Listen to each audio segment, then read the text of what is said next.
My name is Isabel Catherine Weston. I'm 31 years old. On December 20th, 2024, my parents called me home for Christmas. Family reunion, my mother said. I drove 11 miles from my studio apartment in Portland to their Lake Oswego house. I walked into an empty house. Just my grandpa, 82-year-old Arthur, sitting in his rocking chair. On the kitchen counter, a handwritten note. You'll stay with Grandpa Arthur through the 30th. There's a Stouffer's lasagna in the freezer. P.S. Maybe caregiving is your real calling, since nursing hasn't exactly made you successful. They were in Paris, first class. My father Gregory, my mother Denise, my brother Gavin, the corporate tax attorney who'd always been worth more than me. I didn't cry. I'd spent 31 years learning this lesson. May 19, 2018. My nursing school graduation, 127 students, 126 had families. I sat alone. My parents flew to Seattle for Gavin's deposition, sent me $100 on Venmo. But Grandpa Arthur came. Navy suit from 1987, carnations from Safeway. He sat next to me, didn't say anything about the empty seats, just patted my hand. December 14th, 2020. My 28th birthday. I was working 16-hour COVID shifts, watching people die alone. I called my mother crying. She said, "Can't talk now, celebrating Gavin's promotion." Next morning, a $25 Starbucks gift card. Thanksgiving, 2022. My parents flew to Boston for Gavin's Harvard MBA weekend. Left me alone. I invited Grandpa to my tiny apartment. First turkey I ever made. Burned on one side. We ate it on paper plates. Grandpa said, "Best Thanksgiving I've had in 30 years, Izzy. Because someone actually wanted me here." December 15th, 2024. Mom called.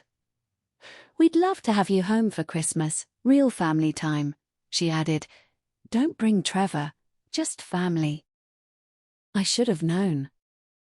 December 20th, 10:08 a.m. I drove up to their $2.1 million house. Driveway empty. Front door unlocked. The house was cold. Christmas tree with 14 wrapped boxes. 12 for Gavin, Brittany, and Grayson. 2 labeled Gregory and Denise. None with my name. Then I saw Grandpa Arthur in his rocking chair. "Where is everyone?" "Europe," he said. "Paris, then Switzerland, then Venice. Your mother left you a note." I walked to the kitchen. The note, rose-patterned notepad, her perfect cursive. Emergency change of plans. Garrett invited us to Europe. His treat. You'll stay with Grandpa through the 30th. He needs his meds. You're a nurse. You know the drill. P.S. Maybe caregiving is your real calling, since nursing hasn't exactly made you successful. Ardala. I folded the note. Put it in my pocket. 3 stockings hung on the mantel. Gregory, Denise, Gavin. No Isabel. Grandpa said quietly, "They hung those 2 days before they called you." I didn't cry. I texted Trevor, "They're not here, just me and Grandpa." He replied, "Jesus Christ, Isabel." I stayed 10 days. Checked his blood sugar twice a day. Made coffee in his 1991 Mr. Coffee. Made him grilled cheese. Did his laundry. On Christmas Eve, Grandpa handed me an envelope. Handmade card with a painted tomato plant. Inside, tannedly, "Thank you for being here. Not because they asked, because you chose to." And a $50 bill from 1985. I cried. He said, "Your father thinks I spent my money. He thinks I'm down to maybe $200,000. I'm not." "How much?" $20.3 million. I live on $38,000 a year. The rest I donate anonymously. I wanted to see who loved me when they thought I was poor. He looked at me. Only one person did. December 28th, 2:03 p.m. The doorbell rang. Bernard Price, attorney. Grey suit, leather briefcase. We sat in the dining room. Bernard opened the folder. Your grandfather has made significant changes to his estate plan. I saw my name, Isabel Catherine Weston, beneficiary, trustee, executor, stagia.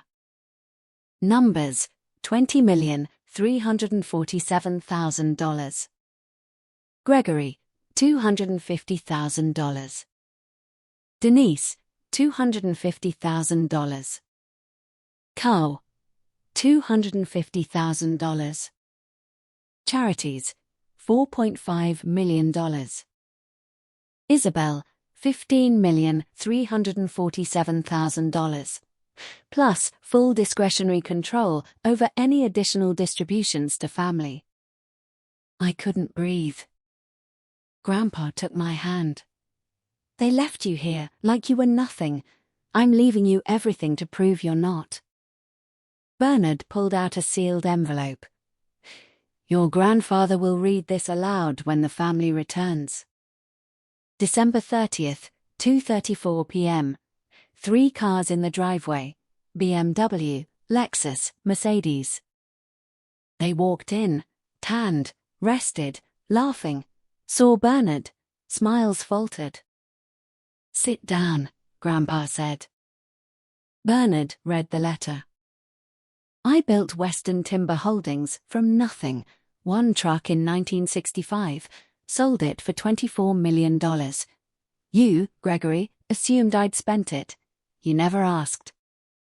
$24 million is now $20.3 million.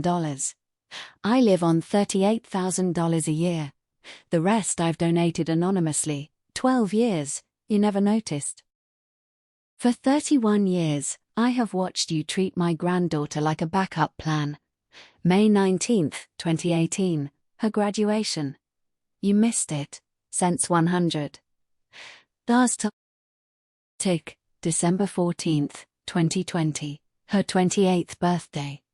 She called crying after watching a COVID patient die. You sent a $25 Starbucks card, Tazda. Thanksgiving 2022. You left her alone. She made me burned turkey. Best Thanksgiving I've had in 30 years. This Christmas, you left her a note. Caregiving might be your real calling since nursing hasn't made you successful. Do you understand what she does? She holds the hands of dying strangers. She does it for $68,000 a year. Gavin, you make $285,000 avoiding taxes. You are rewarded. She is dismissed. Isabel spent 10 days with me. She didn't know I have $20 million. She stayed anyway.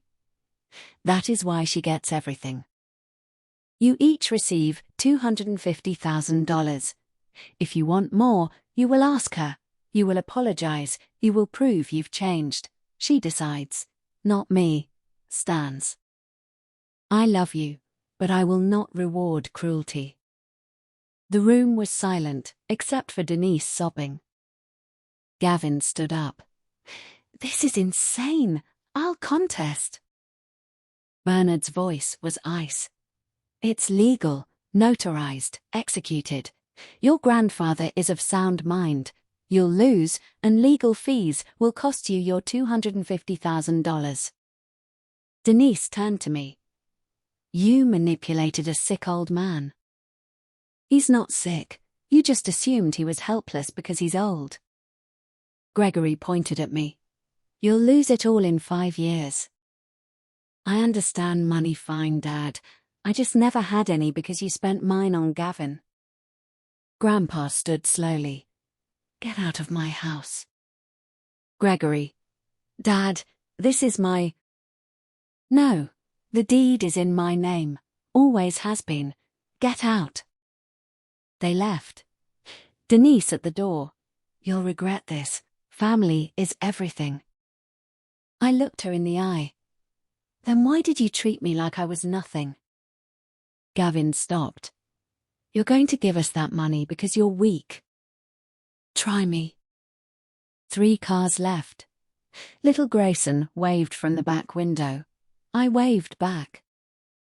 That night, my phone buzzed.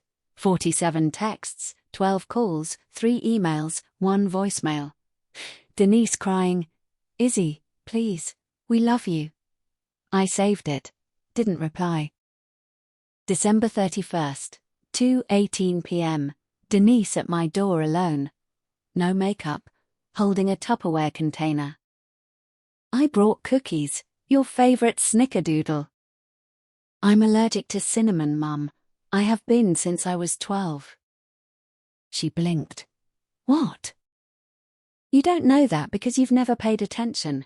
Snickerdoodles are Gavin's favorite. Fine. How much do you want? Name your price. We'll each take 5 million. You think this is about money? It's about 31 years of being invisible. You can't buy your way out of that. I closed the door. Gavin emailed legal threats. I forwarded to Bernard. He said, empty threat. Do not respond. Gregory left a voicemail. I need you to do the right thing for the family. Not sorry. Not I. Was wrong. Just I need you to thought. I deleted it. I called Bernard. Set conditions. They get their $250,000. If they want more, 1, 12 months of family therapy.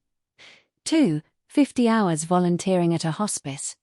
3, handwritten letters explaining what they did wrong and how they'll change. I decide if they're sincere. Bernard said, That's very fair. They received the letter.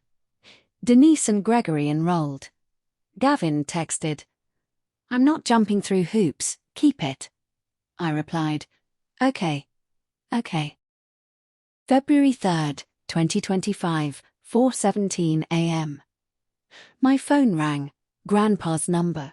It was 911. I drove to the house in 12 minutes. Ambulance in the driveway. They weren't rushing. Inside, Grandpa in his rocking chair. Eyes closed. Peaceful. The paramedic said, he was gone before we arrived. Heart failure. Quick. He didn't suffer. I sat next to him, took his hand, still warm. I closed his eyes gently, whispered, You're free now. Then leaned close. Thank you for seeing me. And I swear his hand squeezed mine once. Ash spreading ceremony. Grandpa had planned it.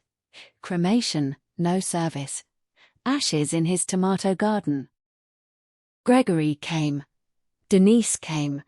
Gavin came. They stood far apart. I scattered the ashes myself around the tomato plants he'd kept alive for 37 years. Denise approached me. I'm sorry. For everything. Are you sorry you did it, or sorry you got caught? Tears spilled down her face. I don't know yet. When you figure it out, write it in your letter. She nodded. Left. 6 months later, Gregory and Denise attended 18 therapy sessions. Gregory volunteered 23 hours at hospice. He cried twice. Denise wrote me a letter, 4 pages handwritten. I'm not ready to forgive, but I'm reading. Gavin never enrolled, never volunteered, never wrote. His $250,000 is gone. He bought a boat. We don't speak. I donated $2 million to the Oregon Hospice Foundation in Grandpa's name. 3 new palliative care wings. Patients will die with dignity. I kept $13 million, invested it conservatively. Quit my hospital job, still work part-time in hospice care. I love what I do. I just own my apartment now, instead of renting. Trevor proposed at Multnomah Falls. Fairy lights. I said yes. The money didn't change me. It freed me from needing their approval, from believing I was less than, from waiting to be seen. My name is Isabel Catherine Weston. I'm 31 years old. I'm a hospice nurse, and I'm finally successful. Not because I'm rich, because I'm seen.